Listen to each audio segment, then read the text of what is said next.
And so my first words of advice is, if the position doesn't exist, doesn't mean you can't create it.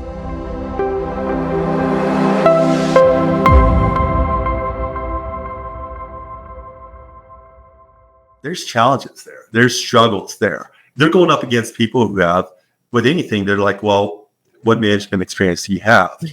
Tell us a little bit, how did you make that jump from being sales rep into leadership as far as a manager? Yeah, I would say my story is very interesting because it's very uncommon in the way that I was able to break into a leadership role. I was actually interviewing for an individual contributor role with an organization.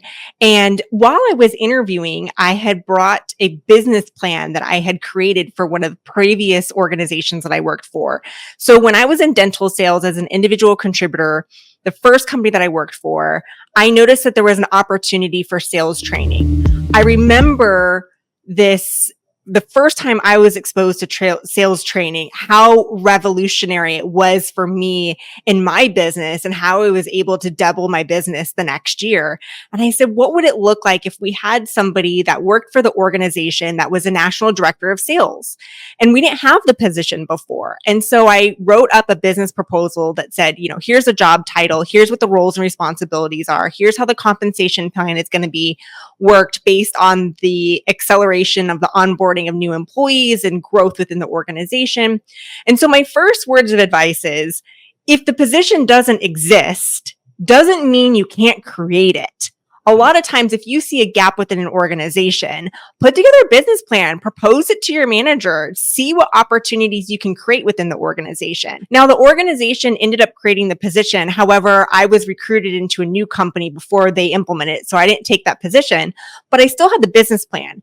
And so when I was interviewing for this individual contributor role for one of these organizations, I started to talk about my brag book and my experience. I had earned 4 President's Club for top performance 4 consecutive years. And then I went through this business plan, and she looks at me and she says, I've never seen anybody put together a business plan before like this. She says, would you consider a leadership role? And I said, well, absolutely. My goal is to get into leadership. But I also, thinking in my head, I recognize I don't have direct leadership experience. I'm an outside candidate. So I kind of had 2 things going against me right from the start. I said, but yeah, I'd be open to interviewing for that position. So the interview was a 3-hour interview with the executive leadership team. It was 6 people on the panel. And I had to present a presentation that would talk about how I would approach taking one of the poorest performing teams in the nation and how I would get them back on track towards being a top performing team.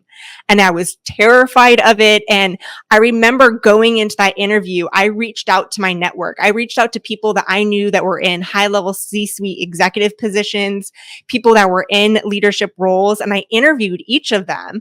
And I said, what can I do to best put my best foot forward? How can I best prepare for this interview? And I even read a leadership book. I remember reading it within like 3 days to help Do you me remember prepare. what book it was? Do you remember the book? Yes, it was Breaking All the Rules. By Marcus Buckingham. Okay. Breaking All the Rules. It's like what the first time managers do.